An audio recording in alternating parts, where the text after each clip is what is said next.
I watched a documentary of The Last Dance, and it was about Michael Jordan and his historic wins with the Chicago Bulls. In that documentary, it was obvious that Michael Jordan negotiated perfectly a great pay package for himself. This pay package was far more than what some of his colleagues were earning. Maybe someone like Scottie Pippen, who was like a a second hand, like a right hand player to Michael Jordan every time he was on the court. Because Michael Jordan and Scottie Pippen were like Batman and Robin. Yet he earned far more than Scottie Pippen just because of his ability to negotiate. How you end up financially, a lot of times, will be based on how well you can negotiate. Sometimes not really about how much work you've done. Question is, at what price did you do that work?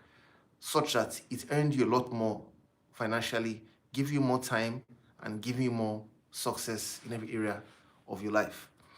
I'm going to walk you through today in today's video the three most important skills you need to negotiate any deal successfully. And if you master these three skills and start to practice them, you will see that you'll be able to close deals in record time. My name is Iyore. We've trained over 25,000 salespeople across 5 countries: Nigeria, Ghana, USA, UAE, Rwanda. I'm an author of several books and resources on sales, and I've been featured on lots of media platforms to talk about successful selling. I work in an organization where I was going to target to sell to 20 high net worth individuals, and I was able to bring in 21 high net worth individuals in a single month. I also participated in a sales competition where I won, and I was sent for the World Cup and all expense paid trip. I moved to another organization where I was able to double my portfolio by over 100% in just 11 months. I'm CEO for Ultravantage, and our specialties in Salesforce management, meaning we work with sales teams to help them optimize their results and get them sales results in record time. Of course, working with the team leads and with the CEOs especially. So let's look at the three most important skills for a successful negotiation, right? And negotiation is a simple word. It just means let's come to an agreement. Remember, when two business people come together, when I say two business people, I mean maybe you, the salesperson, and the other, and the prospects. When two business people come together, as long as they want to do business with each other, they can come to an agreement. The issue most times is, do they really want to do business with each other? That's the question. So once you can agree that, people do business with you if they know you, they like you, and if they trust you. They know you, great. They like you and they want to do business with you. We will be able to agree on something. So the first skill you need to be able to negotiate any deal successfully is what I call positioning. Positioning. And when I say positioning, I'm saying, what is your position in your industry? What is your position in the markets? What is your position in the mind of these prospects? In order for you to practice what we call positioning, there's a word to make it clearer. It's called pre-framing. Pre-framing means before I get on the scene, what is already being said about me? What is already being said about my company? This is the reason why sometimes, maybe, for example, I go for a speaking engagement. People want to read my profile. Because when they read my profile, the audience can now realize that, man, this guy that's come to talk to you, he's come with a lot of value. And that pre-frames and gets them ready to receive the information. As a salesperson going for negotiation, this is the reason why sometimes we say things like sell your company, talk about your company. Because when you tell people what your company stands for, what are the things you've done as an organization, it pre-frames them and gets them ready so that in their mind, they know who they are dealing with. Because you see, when people know who they are dealing with, it affects their budgets. Somebody who is trying to negotiate and realizes that they are talking to a servant will not negotiate at the same level like when they realize they're talking to the king. So pre-frame and get their minds ready.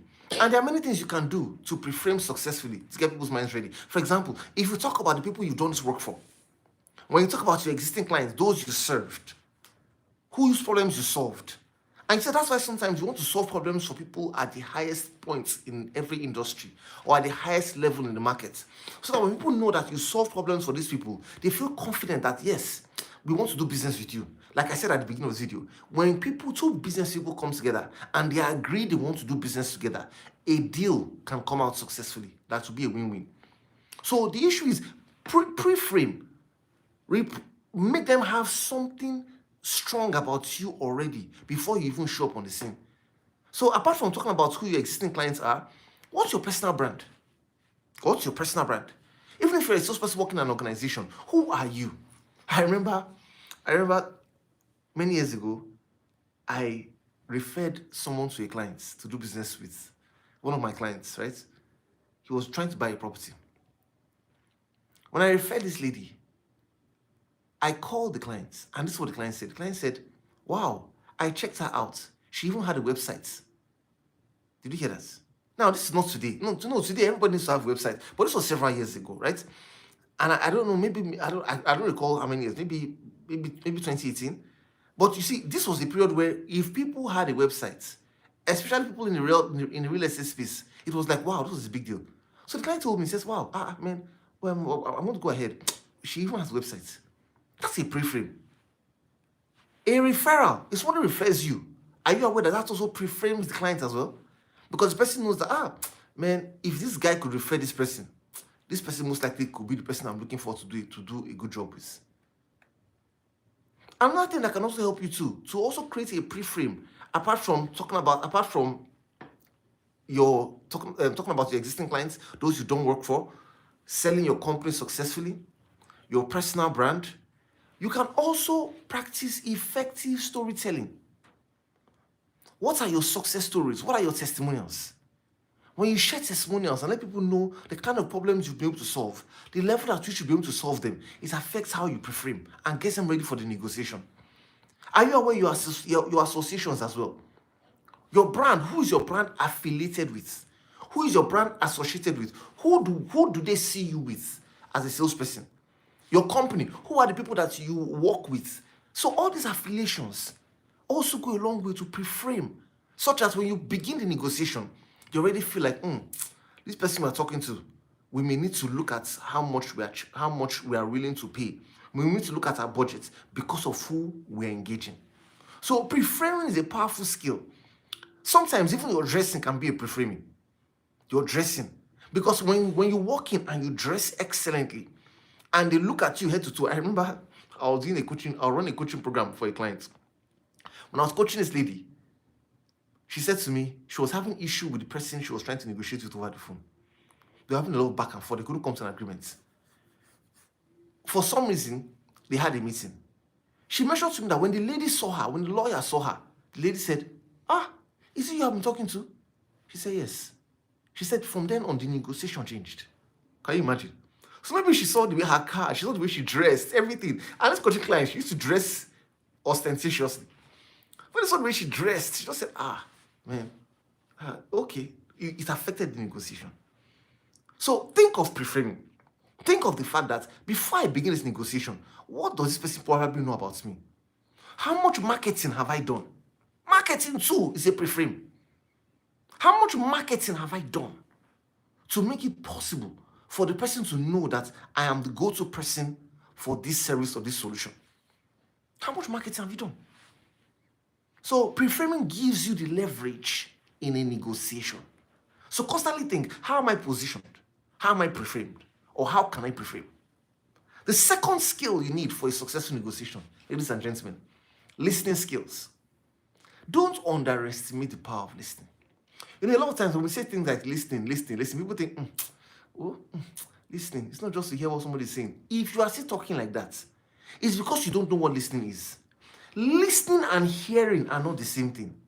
Hearing is a collection of sound for understanding, to use for a response. That's just hearing. Listening, on the other hand, is taking cognizance of the things that were not said, but were said. Is it possible for someone to speak or for someone not to speak and still say something? Yes. How? Body language, facial expressions, mannerisms, tone of voice, how they said what they were saying.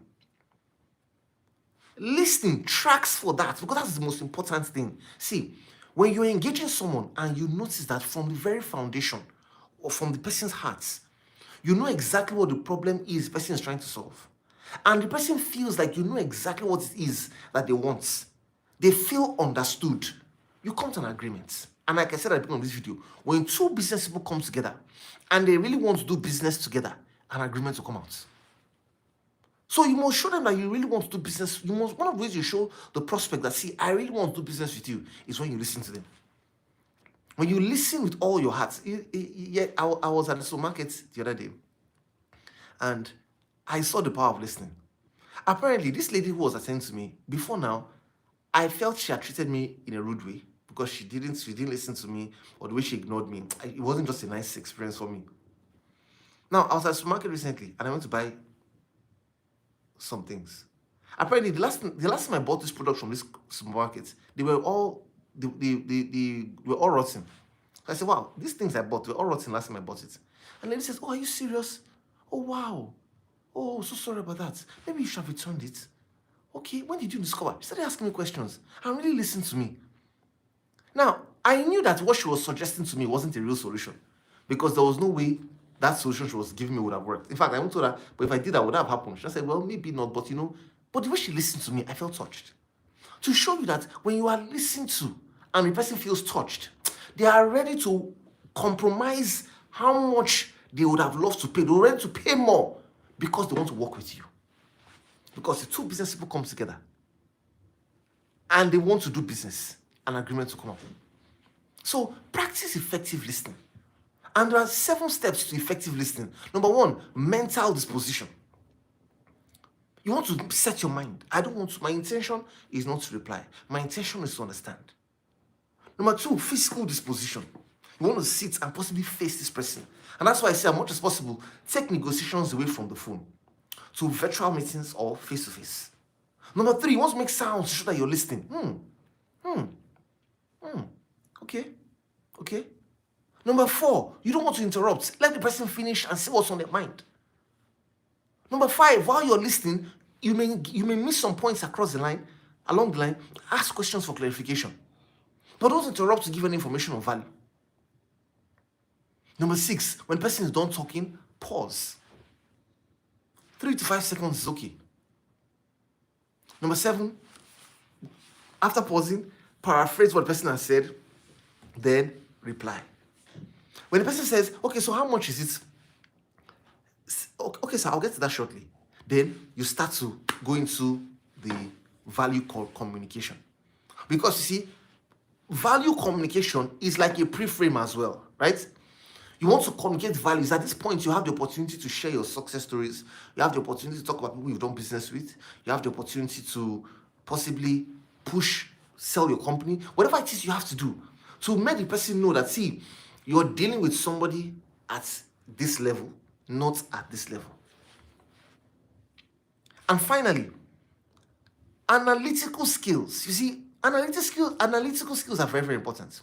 When we talk about analytical skills, we're saying your ability to be able to collect information, analyze quickly, reorganize, and communicate it. Now, analytical skills means even when you collect information, analyze quickly, reorganize it, and communicate it. After you've communicated it and it looks like it hasn't gone through successfully, you are also willing to reorganize the information again and recommunicate it. And this takes practice. For example, making a business case. I remember a friend of mine talked about how they had invited him to speak at an NGO. And he had given them the fee. And they said, we can't afford that. He then says, okay, but you mentioned to me that the hall that's why it's good to ask questions, a lot of questions, and listen very well. You mentioned to me that the hall you were hiring for this event was this amount. Is that hall not almost 3 times how much I'm asking you to pay? Are you telling me that the hall is far more important than the person who's come to speak to help you achieve this narrative for your NGO? By the time he was done analyzing it like this, the NGO said, you're right, and they increased their budgets. So your ability to analyze things, do a business case and be able to make the person realize that, see, let us juxtapose 2 things together. You say you want this house to live here with your family. Now, you're also saying that this is what you can't go beyond. But can we juxtapose what exactly are you going to enjoy in this house over the next 1 year, over the next 2 years, versus you not getting this house? What do you stand to gain if you move to this house? Or what do you stand to lose if you don't get this house? You see, you're analytical. Being able to juxtapose and make a case so that the person can look at it differently and say, okay, you know what, I want to act differently, because you've been able to help the person change their perspective. So analytical skills in summary just simply means help people switch their perspective. Because the role of a salesperson is to change the perspective of the buyer. When you can change your perspective, they can change how they will negotiate with you. If they see things differently, they can act differently, behave differently, negotiate differently, and want to do business with you. I was on a call with a lady, and she wanted to do some work for her. It wasn't something, nothing significant. And while I was on that call, I said, you called me because we've done business together, right? And when we did business together, what kind of results did you see? She said, well, I can't really remember exactly what you said in the programs, but I know that my sales grew significantly as a result. Okay, and now you've called us to do work again for your team. And I'm sure you want their sales to grow significantly, right? Okay, that's fine. Let's see how we can get that to work. What was I trying to do? I was trying to help her switch perspective. Make her realize that she was not just calling anybody to do work with her. She was calling somebody who had worked with her a few years ago. Her sales had grown significantly, and now she wanted me to work with some of her team, and so that she can put in perspective and see that, see, I'm the best person to work with you on this particular brief. Ladies and gentlemen, thank you so much for watching today's video. These are the 3 most important skills when it comes to being able to sell or being able to negotiate successfully. Your ability to position, your ability to listen, and your ability to analyze, to switch perspective of the buyer. So continually practice all these things. The more you practice these things, the better you become, and you'll be able to negotiate at a much higher level. I look forward to seeing you in the next video. If you haven't watched this video, please watch this next video here. It's going to be a tremendous blessing to you. And if you haven't subscribed, please subscribe here as well. Thank you so much again for watching. Talk to you soon.